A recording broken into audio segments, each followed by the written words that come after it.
히브리서 기자는 믿음의 선진들처럼 복음을 꼭 붙잡고 살되 하나님께 징계를 받더라도 복음을 떠나지 말라라고 이렇게 말씀하고 있어요. 그래서 복음을 떠나지 않게 하기 위해서 하나님은 저와 여러분들을 징계하신다는 거죠. 어려움을 겪게 하신다는 거예요. 때로는 그렇게 하신다는 거예요.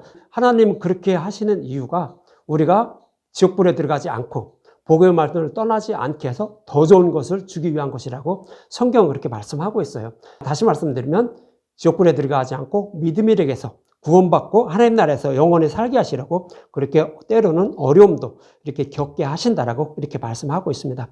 그리고 다른 복음의 유혹에 넘어가지 말라라고 하죠. 그래서 고난 손과 연약한 무릎을 일으켜 세우고 고든 길을 가라라고 이렇게 지난주에 말씀하셨어요. 얘기는 뭐냐면 환난과 고통을 겪고 있는 이 어려움을 겪고 있는 그런 자들이 다시 힘을 내서 복음의 말씀을 꼭 붙잡고 십자가를 이렇게 따라가자라고 이렇게 말씀하고 있는 것입니다. 이렇게 복음의 말씀만 꼭 붙잡고 살아가라 말하고 복음을 떠나면 구원받지 못함을 성경에서 복음을 버린 자가 있죠. 대표적인 자가 에서였어요. 그 먹는 것을 찾아 먹기 위해서 하나님 나라를 들어가는 그 장자권, 즉 복음의 말씀을 버리고 떠났다라고 예를 들어서 이렇게 설명을 하고 있어요. 오늘 본문 14절과 15절을 보면 이런 말씀을 하고 있어요. 모든 사람과 더불어 화평함과 거룩함을 따르라. 이것이 없으면 아무도 주를 보지 못하리라. 너희는 하나님의 은혜에 이르지 못하는 자가 없도록 하고 또 쓴 뿌리가 나서 괴롭게 하여 많은 사람이 이로 말미암아 더럽게 되지 않게 하며 이렇게 말하죠. 거룩함을 따르라는 건 뭐예요? 거룩하신 예수님, 즉 십자가를 말하는 거예요. 복음을 떠나지 말라라는 그런 뜻이며 복음을 떠나면 하나님의 은혜에 이르지 못하는 거죠. 우리가 구원받는 것은 하나님의 은혜예요. 십자가의 은혜예요. 우리의 모든 죄를 대속해 주시고 지옥불에 들어가서 영원히 고통받아야 되는 것도 하나님이 대신 받으셨어요. 이것을 알고 믿음으로 우리는 지옥불에 들어가지 않게 돼요. 근데 그 은혜를 떠나는 것이 뭐예요? 복음을 떠나는 거예요. 십자가를 믿지 않는 거예요. 그러니까 그렇게 하지 말라라고 이렇게 말씀하고 있는 거예요. 그리고 복음을 떠나서 쓴뿌리가 나서 괴롭게 하면 많은 사람이 더럽게 되어 구원받지 못한다는 거죠. 여기서 쓴뿌리에 쓰는 쓰리게 하다, 비참하게 하다라는 뜻을 가진 피트리아라는 헬라어인데 쓴맛이라는 뜻을 가진 단어예요. 이것은 어떤 의미가 있냐면 복음을 떠나 다른 복음을 따르게 되면 자신으로 말미암아 내 이웃 사람들도 내가 따르고 있는 다른 복음을 따르게 된다는 거예요. 그러면 자신은 어떤 생각을 하고 있냐면 다른 복음을 따르면서요. 나는 진리를 따르고 있다는 거예요. 그렇게 생각해 버린다는 거예요. 그것이 숨뿌리가 났다라고 이렇게 말하는 거예요. 쉽게 말하면 적은 누룩이 온 동에 퍼져서 다른 사람들까지 그 다른 복음을 따르게 돼서 결국 지옥불에 들어가게 됨을 이렇게 말씀하고 있는 거예요. 그러니까 그렇게 하지 말라. 다른 복음을 따르지 말라라고 이런 말씀을 하고 있는 것입니다. 이 말씀을요. 신명기 29장에서는 잘 설명하고 있는데 신명기 29장 18절에서 21절에 이렇게 말합니다. 18절부터 보면 너희 중에 남자나 여자나 가족이나 집하나 오늘 그 마음이 우리 하나님 여호와를 떠나서 그 우리 하나님 여호와를 떠난다는 것은 복음의 말씀을 떠난다는 거예요. 아브라함과 이삭과 야곱에게 약속하신 그 말씀을 떠난다는 얘기예요. 그것이 우리 하나님 여호와를 떠나서 그 모든 민족의 신들에게 가서 섬길까 염려하여 독초와 쑥의 뿌리가 너희 중에 생겨 이렇게 말하는 거죠. 그래서 여호와를 떠난다는 것은 약속의 말씀, 여자의 후손으로 메시아를 보내서 우리를 구원하신다는 그 복음을 떠나는 거예요. 십자가를 떠나는 거예요. 예수님을 떠나는 것을 말하는 거예요. 그것을 떠나지 말라라고 이렇게 말하는 거예요. 근데 그것을 떠나게 되면 어떻게 된다? 이렇게 복음을 버리고 떠나 다른 복음을 따르면 나쁜 열매를 맺는 독초와 쑥의 뿌리가 자라서 결국 이웃들도 다른 복음을 따르게 되어 심판을 받게 됨을 이렇게 말하는데 이어서 말하는 19절에 이렇게 말씀하고 있어요. 다른 복음을 따르게 되면 어떻게 되는지 말하고 있는데 19절 이 저주의 말을 듣고도 심중에 스스로 복을 빌어 이르기를 내가 내 마음이 완악하여 젖은 것과 마른 것이 멸망할지라도 내게는 평안이 있으리라 할까 함이라 그러죠. 다른 복음을 따르고 있으면서도 자신은 마음에 그렇게 생각한다는 거예요. 나는 지금 진리의 말씀을 따르고 있어. 그러니까 나는 절대 심판받지 않을 거야. 그러나 다른 사람들은 내가 따르고 있는 이 말씀 외에 다른 복음을 따르고 있는 사람들, 자기가 다른 복음을 따르고 있으면서 다른 사람이 다른 복음을 따르고 있다는 거예요. 그래서 다른 사람은 다 심판을 받을지라도 자신은 심판받지 않는다라고 마음에 굳게 결심한다는 거예요. 그래서 나는 이렇게 평안하다라고 이렇게 생각하고 한다는 거예요. 그래서 젖은 것과 마른 것이 멸망할지라도 다른 사람은 다 심판을 받을지라도 내게는 평안이 있다는 거예요. 자기는 구원받을 수 있다라고 생각한다는 거예요. 그것이 뭐예요? 쑥의 뿌리가 났다는 거예요. 거기서 돌아오지 못하는 그런 자들이 됐다라고 이렇게 말씀하고 있는 거예요. 그러면서 20절과 21절에 이렇게 말씀하고 있죠. 이렇게 생각하는 사람들은 진리의 말씀을 떠나서 다른 복음을 따르면서 나는 반드시 구원받는다고 하면서 거기에 안주하고 있는 사람들은 반드시 심판을 받는다는 의미로 20절과 21절에 이렇게 말하는 거예요. 여호와는 이런 자를 사하지 아니하실 뿐 아니라 그 위에 여호와의 분노와 질투의 불을 부으시며 또 이 책에 기록된 모든 저주를 그에게 더하실 것이라. 여호와께서 그의 이름을 천하에서 지워버리시되 여호와께서 곧 이스라엘 모든 지파 중에서 그를 구별하시고 이 율법책에 기록된 모든 언약의 저주대로 그에게 화를 더하시리라 그러는 거예요. 그래서 모세가 이스라엘 백성들에게 전해줄 말씀은요, 율법의 말씀이었는데 그 말씀 속에는 뭐가 숨겨져 있냐면 복음이 숨겨져 있었어요. 아브라함과 이삭, 야곱에게 약속하신 말씀대로 메시아를 보내서 구원하신다는 말씀, 즉 십자가를 통하여 구원하신다는 말씀을 이스라엘 백성들에게 전해준 거예요. 그런데 만약 너희들이 이 약속의 말씀을 떠나게 되면 책에 기록된 말씀대로 모든 저주가 그들에게, 떠난 자들에게 임한다는 거예요. 이렇게 모세는 그 복음의 말씀을 떠나지 말라라고 이스라엘 백성들에게 이렇게 전해줬던 거예요. 그런데 이스라엘 백성들은요, 이 복음을 떠나지 않는다고 하면서 성경에 기록된 말씀대로, 즉 율법의 말씀대로 하나님을 섬기며 살아갔던 거예요. 그런데 율법의 말씀대로 살아가면 어떻게 되죠? 복음을 먹는 게 아니에요. 자신의 열심과 노력으로 하나님을 섬기는, 그러니까 우상을 섬기는 그런 자들이 된 거예요.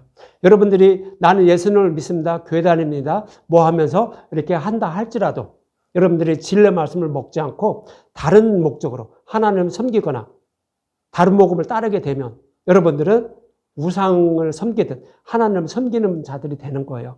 그래서 여러분들은 심판받게 되는 거예요. 그래서 교회 나가는 목적은요, 하나님이 우리를 어떻게 사랑하시고 어떻게 해서 우리를 구원하여 주시는지 그것을 알려는 목적으로, 다른 목적으로 오시면 안 돼요. 그런 목적으로 오셔서 그 말씀을 들어야 되는 거예요. 근데 그 말씀을 듣지 않고 그냥 교회만 다니고 예수님만 믿으면 구원받겠지. 이것은 지금 이스라엘 백성, 유대인들과 똑같아요. 우상을 섬기듯 하나님을 섬기는 자들이에요. 그런 자들은 구원받지 못한다는 거예요. 그래서 모세가 이렇게 이 복음을 떠나지 말라라고 이스라엘 백성들에게 전해준 거예요. 그런데 이 말씀을 전해주었는데도 이스라엘 백성들은 거기를 떠나지 않기 위해서 율법을 열심히 지키면서 하나님을 섬겼는데 이들은 결국 우상을 섬겨버린 거예요. 하나님 우상처럼 섬겨버린 거예요. 그래서 이들은 다 어디로 갔죠? 이들의 후손들은 다 바벨론 포로에 끌려가게 된 거예요.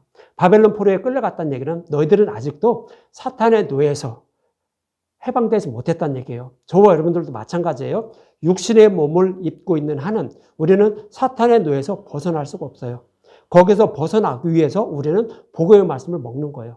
왜요? 예수님 십자가에서 사탄의 머리를 밟고 우리에게 그 복음의 말씀을 우리에게 준 거예요. 그것을 먹음으로 우리는 육신의 몸은 비록 사탄의 노예로 살아가지만 이 영적인 마음은 어디로 가 있어요? 하나님 나라에, 하나님의 백성이 된 거예요. 그래서 우리는 구원받을 수 있는 거예요.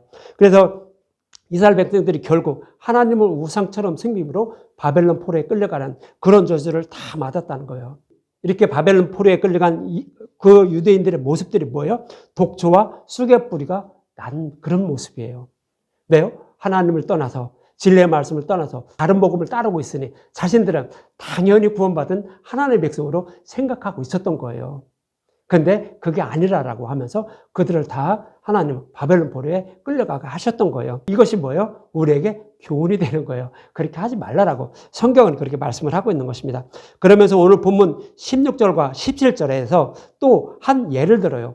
에서는 복음을 버렸다. 즉 쑥의 뿌리가 나는 그런 다른 복음을 따르게 되었다라고 이제 에서를 예를 들어요. 오늘 보면 16절과 17절에 보면 음행하는 자와 혹 한 그릇 음식을 위하여 장자의 명분을 판 에서와 같이 망령된 자가 없도록 살피라. 너희가 아는 바와 같이 그가 그 후에 축복을 이어받으려고 눈물을 흘리며 구하되 버림바가 되어 회개할 기회를 얻지 못하였느니라 그러죠. 이것은 에서가 배가 고파서 팥죽 한 그릇 떡과 밭죽 한 그릇을 얻어먹기 위해서 장자권은 동생 야곱에게 쌍둥이였어요. 그런데 동생 야곱에게 팔아버린 것을 말씀하고 있는 거예요. 근데 이것은 어떤 영적인 의미가 있냐면 동생 야곱은 복음을 따르고 있었어요. 복음을 꼭 붙잡고 살아갔고 형 에서는요, 복음은 이걸 아무것도 아니야. 하나님께 잘 보여야지. 이 세상 사람들이 우상을 섬길 때 그 우상을 섬기는 목적이 뭐죠? 우상을 함께 잘 보여서 내가 원하는 것을 얻기 위해서 우상을 섬겨요. 그거와 같은 사람이 누구였어요? 에서였다는 얘기예요. 그것이 뭐예요? 율법에 속해 있는 자, 유대인들과 같은 그런 사람들이에요. 그런 사람을 이렇게 에서와 같다 말씀하고 있는데 장자의 명분을 판 창세기 25장 31절과 34절에 보면 이렇게 말씀하고 있어요. 야곱이 이르되 형의 장자 명분을 오늘 내게 팔라. 에서가 이르되 내가 죽게 되었으니 배고파서 죽게 되었다는 거예요. 이 장자의 명분이 내게 무엇이 유익하리요? 야곱이 이르되 오늘 내게 맹세하라. 에서가 맹세하고 장자의 명분을 야곱에게 판지라. 야곱이 떡과 팥죽을 에서에게 주매 에서가 먹으며 마시고 일어나 갔으니 에서는 장자의 명분을 가볍게 여김이었더라 그래요. 여기서 장자의 명분은 무엇일까요? 장자의 명분은 한 가족의 그 제일 먼저 태어난 그 장자를 이렇게 표현을 하고 있지만 여기에 숨겨진 말씀은 뭐냐면 교회의 장자를 말하는 거예요. 교회의 장자는 누구죠? 예수님이에요. 예수님은 우리의 11조 된 거예요. 즉 장자가 되신 거예요. 그래서 그 교회를 대표해서 예수님이 그 교회가 받을 죄값, 저주, 하나님의 저주를 십자가에서 다 받으신 거예요. 그리고 그 죄인들이 반드시 들어가야 하는 지옥불의 고통도 다 받으신 거예요. 그것이 장자예요. 장자의 명분이라고요. 그런데 그것을 버리고 야곱은 그것을 버리지 않고 그것만이 내가 생명을 살릴 수 있다는 것을 알고 그것만 꼭 붙잡고 있었어요. 그런데 에서는 어떻게 했죠?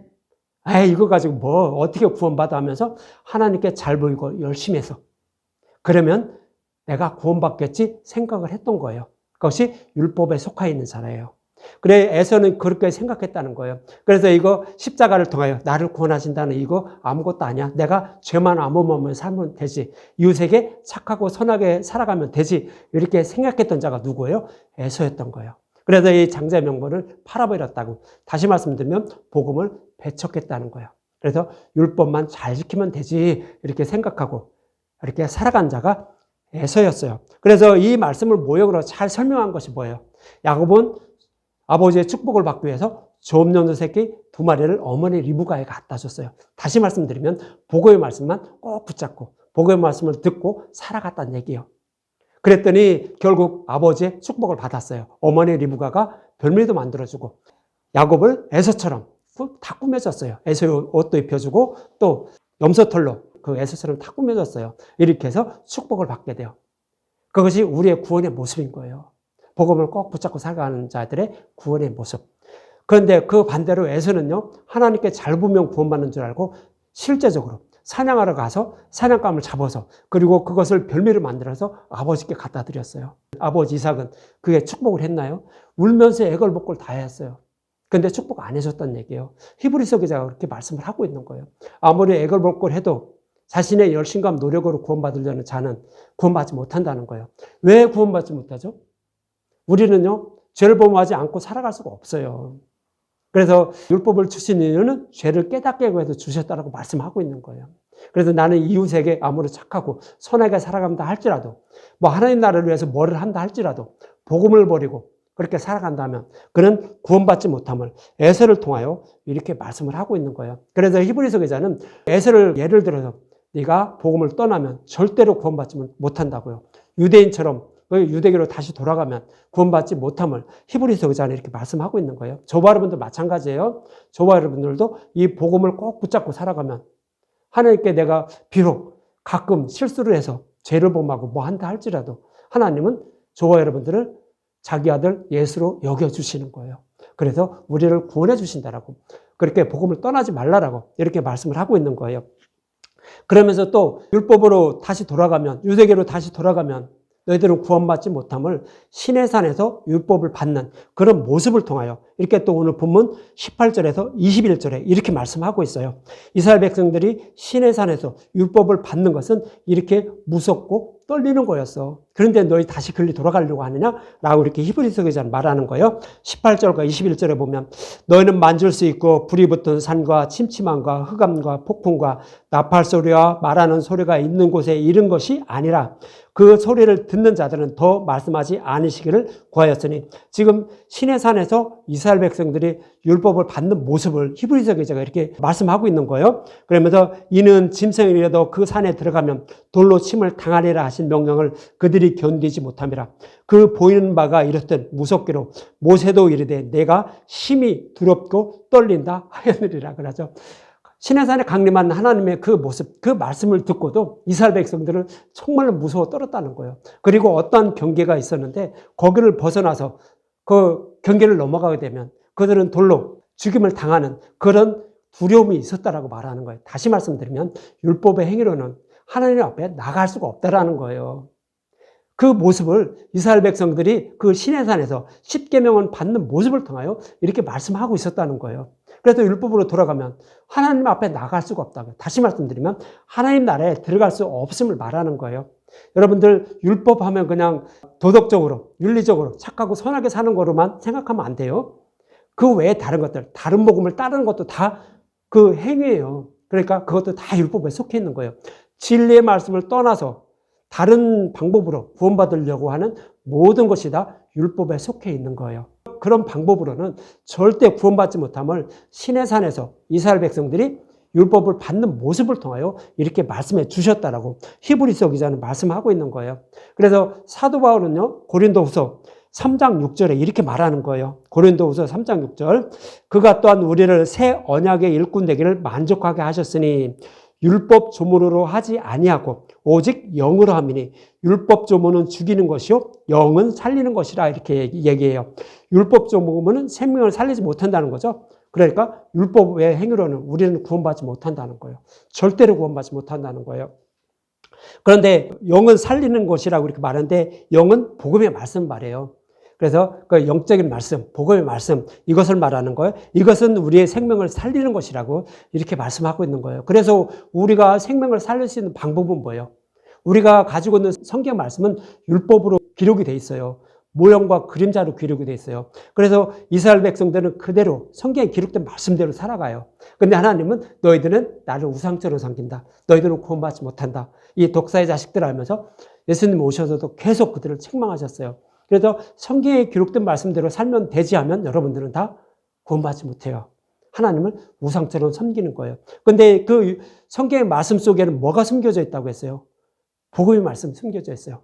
모든 성경은 예수님에 대해서 기록이 되어 있어요. 그래서 그 율법의 말씀 속에 예수님이라는 그 복음의 말씀을 찾아 먹는 자가 뭐예요? 단단한 음식을 먹는 자들이에요. 그래서 그런 자들이 믿음에 이르게 돼서 구원받게 됨을 성경은 그렇게 반복해서 말씀하고 있는 거예요. 그래서 성경의 말씀대로 이렇게 살아가는 자들이 율법 조문으로 생명을 얻으려고 하는 자들, 그런 자들은 구원받지 못함을 말하고 그 속에 숨겨진 복음의 말씀을 찾아 먹는 자들이, 모든 성경은 예수님에 대해서 말씀하고 있기 때문에 예수님이 우리를 어떻게 구원하신다는 것을 자세히 풀어주는 말씀을 듣고 그것을 믿는 사람이 어떻게 된다고요? 생명을 얻게 된다고요. 그래서 고린도후서 3장 6절에도 그렇게 말씀을 하고 있는 것입니다. 이렇게 율법은 무섭고 떨리니까 율법의 행위로는 심판을 받고 복음의 말씀을 떠나지 않아야 구원받게 됨을 히브리서 기자는 그 시내산에 율법을 받는 그런 모습을 통하여 이렇게 말씀하고 있었던 거예요. 그러면서 이제 오늘 본문 22절과 24절은 또 이렇게 말씀하고 있어요.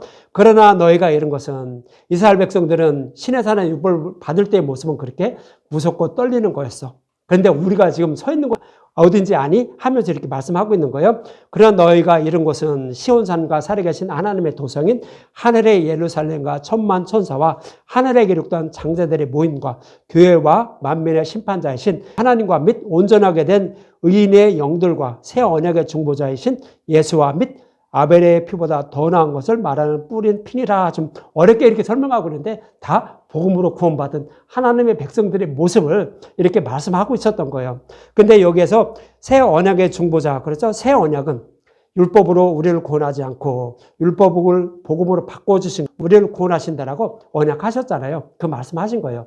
근데 그분이 바로 누구다? 예수님이라는 거예요. 그래, 우리는 지금 어디에 나가 있다? 예수님 앞에 나가 있다라고. 복음의 말씀 앞에 나가 있다라고 하죠. 그러면서 이 복음의 말씀은 아벨의 피보다 더 나은 것을 말하는 뿌린 피라고 말하는 거예요. 아벨이 여러분들 어떻게 죽었죠? 형 가인은 율법을 상징해요. 그 율법이 예수님을 상징하는 아벨을 때려 죽였어요. 돌로 쳐 죽였어요.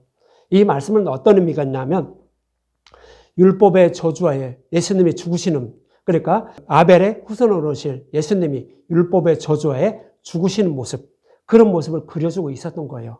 그래서 오늘 히브리서 기자는 아벨의 피보다 더 나은 것을 말하는 뿌린 피라고 말씀하고 있는 거예요. 그래서 아벨이 그 율법을 상징하는 가인의 손에 의해서 죽게 되자 누가 태어나죠?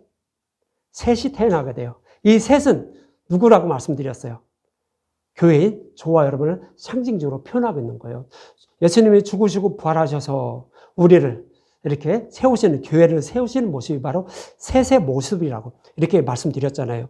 이것이 창세기 4장 25절의 말씀이에요. 창세기 4장 25절에 보면 아담이 다시 자기 아내와 동침하며 그가 아들을 낳아 그 이름을 셋이라 하였으니 이는 하나님이 내게 가인이 죽인 아벨 대신에 다른 씨를 주셨다 하며 이렇게 말씀하고 있는 거예요. 그래서 아벨이 예수님을 상징하는데 예수님이 십자가에서 죽으시는 모습, 율법의 저주에 죽으시는 모습을 그리고 있었는데 그로 인하여 예수님이 죽으시고 부활하심으로 교회가 세워지는 그런 모습이 이제 셋을 주셨다라고 이렇게 말씀하고 있는 거예요. 그래서 우리는 그 교회죠. 예수님이 죽으시고 부활하셔서 우리가 새롭게 태어난 그 셋의 모습인 거예요.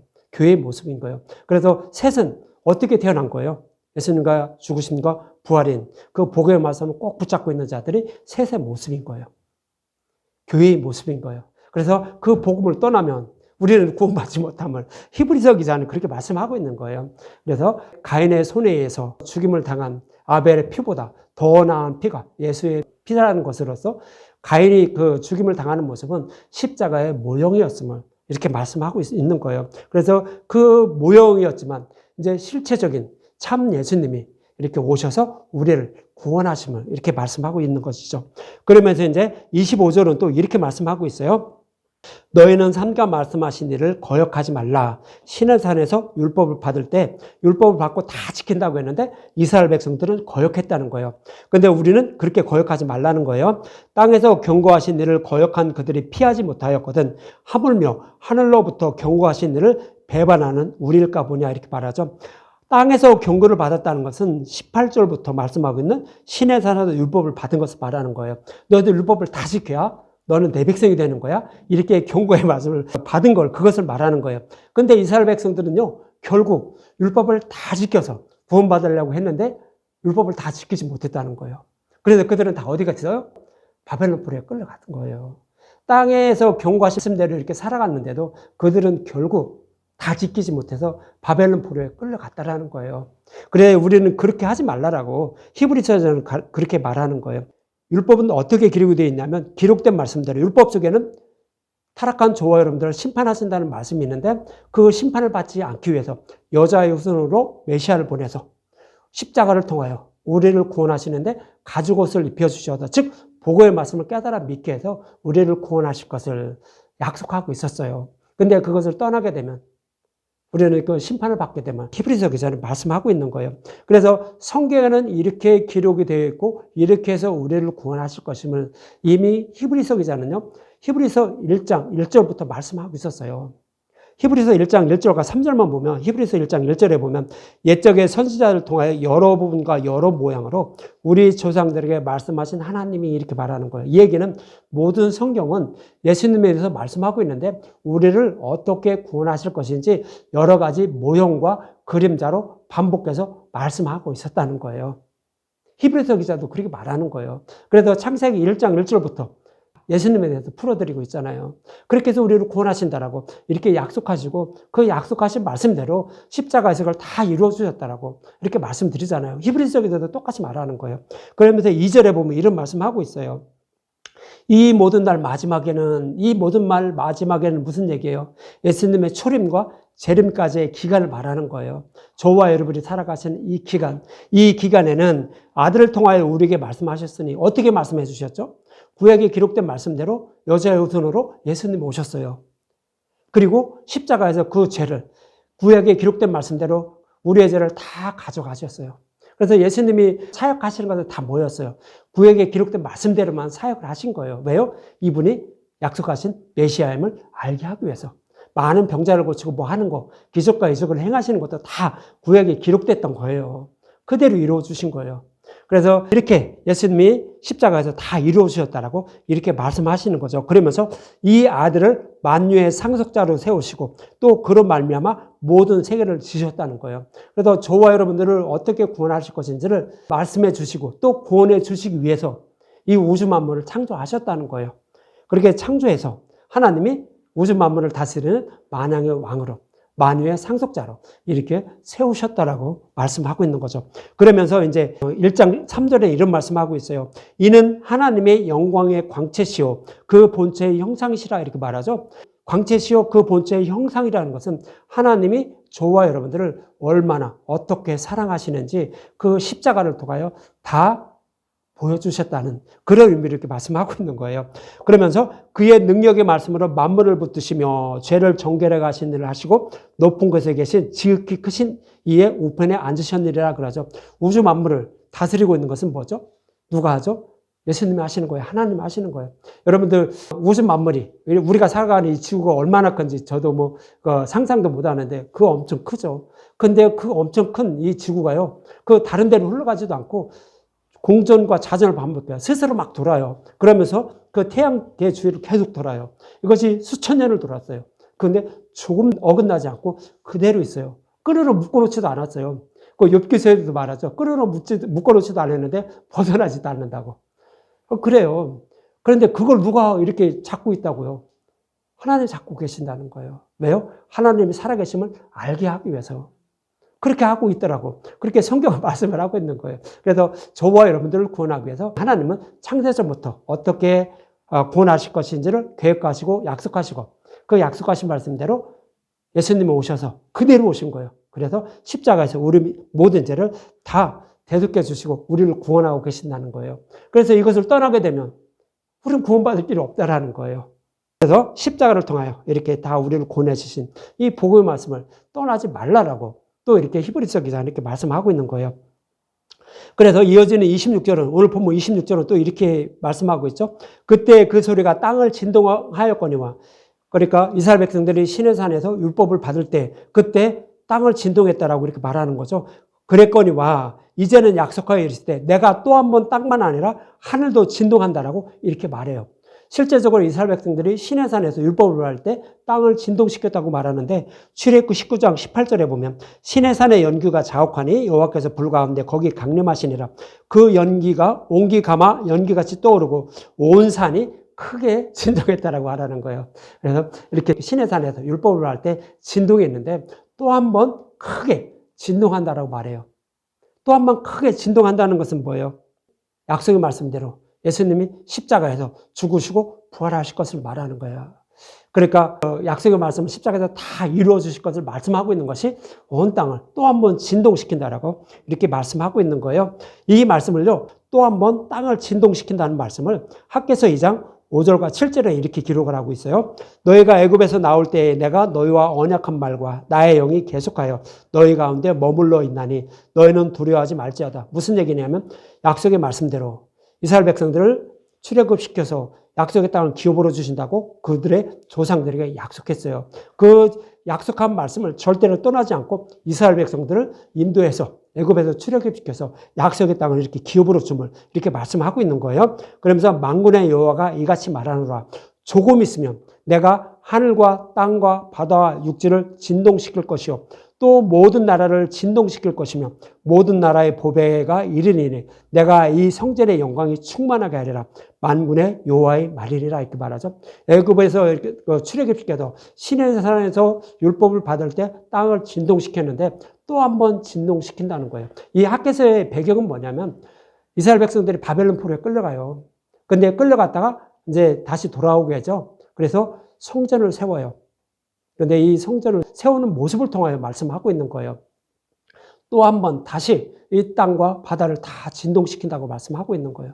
그러니까 예수님의 약속의 말씀대로 오셔서 죽으시고 부활하셔서 마음의 성전을 세워주셔서 우리를 구원하신다는 모습을 이렇게 그려주고 있는 것이 하늘과 땅과 바다와 육지를 또 한 번 진동시킨다라고 이렇게 학계에서는 이렇게 말씀하고 있는 거예요. 그래서 예수님의 초림의 모습, 그 모습을 이렇게 땅과 하늘과 바다를 진동시킨다라고 이렇게 학계에서는 말씀하고 있고, 이 말씀을 인용해서 오늘 본문 히브리서 기자는 그렇게 말씀하고 있었던 거예요. 그러면서 예수님의 재림 때는 복음을 믿지 않는 죄인들을 심판하신다는 말씀이 내가 또 한 번 땅만 아니라 하늘도 진동케 한다라고 오늘 본문 27절에 말하는 거예요. 그러니까 예수님의 초림, 재림까지 이렇게 히브리서 기자는 말씀하고 있는 거예요. 오늘 본문 27절에 보면 이 또한 한 번이라 하시면 진동하지 아니하는 것을 영존하게 하기 위하여 진동할 것을 곧 만드신 것들이 병든낼 것을 나타내심이라 이렇게 말하죠. 진동할 것이 있고 진동하지 아니할, 움직이지 아니할 것이 있다는 거예요. 진동할 것은 뭐예요? 율법을 상징하는 거예요. 이 땅에 눈으로 보이는 이것은 예수님의 재림 때 다 없어진다는 거예요. 율법 행위로 구원받으려는 자들 다 심판받게 됨을 이렇게 말씀을 하고 있는 거예요. 그런데 진동하지 않을 것들이 있다는 거예요. 진동하지 않을 것들은 뭐예요? 복음의 말씀을 꼭 붙잡고 있는 사람들. 그런 사람들은 없어지지 않고 지옥불에 들어가지 않고 하나님 나라에 들어가게 됨을 히브리서 기자는 또 이렇게 땅을 진동하는 모습을 통하여 이렇게 말씀해 주셨는 거예요. 그래서 복음의 말씀을 꼭 잡고 있어야 하나님께 우리는 뭐 어떻게 할 것은 없어서 물질로나 뭐 여러 가지로 이렇게 드릴 수는 없지만 마음으로 이런 더러운 나를 이렇게 구원해 주신 그분을 꼭 붙잡고 있으면 하나님은 그를 자기 아들로 삼아주셔서 이렇게 구원해 주신다라고 이렇게 성경은 계속 반복해서 말씀을 하고 있는 것입니다. 그러면서 이어지는 28절과 29절에는 이렇게 말씀하고 있죠. 그러므로 우리가 흔들리지 않는 나라를 받았다고요. 흔들리지 않는 나라는 뭐예요? 하나님의 나라를 말하는 거예요. 복음의 말씀을 주셔서 우리를 구원하신다라고 했으니까 이것만 꼭 붙잡고 있으면 흔들리지 않는 나라를 우리가 받게 됐다는 거예요. 거기는 어떻게 무너지지 않고 머리가 있고 변화되지도 않고 그대로 있는 거예요. 우리가 들어갈 하나님 나라를 이렇게 설명하고 있는 거예요. 흔들리지 않는 나라를 받았은즉 은혜를 받자라는 거예요. 은혜는 뭐예요? 십자가에서 우리의 모든 죄를 대속해 주시고 지옥불의 고통도 다 받으신 거, 이거를 받자는 거예요. 이거를 받아야 우리는 율법을 다 지킨 자가 되는 거예요. 다시 말씀드리면 죄는 있지만 죄가 없는 자로 하나님이 여겨주시는 거예요. 그래서 우리가 구원을 받는다고요. 우리가 뭐 어떻게 하나님께 잘 보여서 구원받는다? 택도 없어요. 예수님이 말씀하시잖아요. 예수님이 마태복음에서 산상순에서 오셔서 말씀하시잖아요. 우리가 마음으로 범하는 죄도 죄라고요. 이웃과 싸우는데 승질이 나서 한번 그 이웃 사람을 미워하면 이웃을 살인한 거라고요. 죄인이라고요. 지옥불에 들어간다고요. 그 얘기는 뭐예요? 우리는 율법을 지킬 수 없다는 얘기예요. 근데 너희들 율법 지키려고 하냐고 예수님이 오셔서 유대인들을 그렇게 책망하시는 거예요. 그러니까 우리가 잡을 것은 뭐라고요? 복음의 말씀을 꼭 붙잡고 있으라고 말하는 거예요. 그래야 우리가 은혜를 받아서 그 십자가의 은혜로 구원받게 됨을 이렇게 말하고 있었는데 히브리서 기자도 똑같이 말하는 거예요. 그 은혜를 붙잡자고요. 이렇게 말을 하고 있는 거예요. 그래서 은혜를 받자. 이로 말미암아 경건함과 두려움으로 하나님을 기쁘게 섬길지라. 우리 하나님은 소멸하는 불이라 말하는 거예요. 이 은혜를 떠나면 우리를 심판하신다고요. 하나님은 그런 분이라는 거예요. 그래서 우리는 어떻게 해요? 이 은혜의 말씀만 꼭 붙잡고 있으라고요. 그것이 은혜의 말씀만 꼭 붙잡고 있는 것이 뭐예요? 하나님을 기쁘게 하는 거예요. 여러분들이 하나님께 뭘 바친다, 뭐 한다, 뭐 어떻게 보여준다. 이거 하나님 기뻐하지 않아요. 하나님 기뻐하신 건 오직 예수 그리스도를 아는 거라고 예수님이 그렇게 말씀하고 있잖아요. 그러니까 복음의 말씀을 떠나지 않고 그것만 꼭 붙잡고 있는 사람이 누구다? 하나님을 기쁘게 하시는 분들이라고. 이렇게 히브리서 기자도 말씀하고 있고 예수님도 말씀하고 있는 거예요. 그래서 우리가 그 복음의 말씀만 꼭 붙잡고 있으면 우리는 구원받게 되면 성경은 계속해서 반복해서 말씀하고 있는 것입니다. 그러나 이 복음을 떠나면 반드시 지옥불에 들어가게 되면 히브리서 기자는 하나님은 소멸하시는 불이라고 우리의 생명을 이렇게 불 속에 집어넣는 그런 자임을 이렇게 말씀하고 있는 것입니다. 이처럼 히브리서 기자는 복음을 떠나지 말아야 구원받지만 복음을 떠나면 반드시 심판받게 됨을 말씀하고 있는 것입니다. 저와 여러분도 복음의 말씀만 꼭 붙잡고 살아가셔서 심판을 받지 않고 생명을 얻는 그래서 하나님 나라에 들어가서 정말로 기쁜 마음으로 부둥켜 안고 이렇게 기뻐하는 저와 여러분들이 되셨으면 합니다.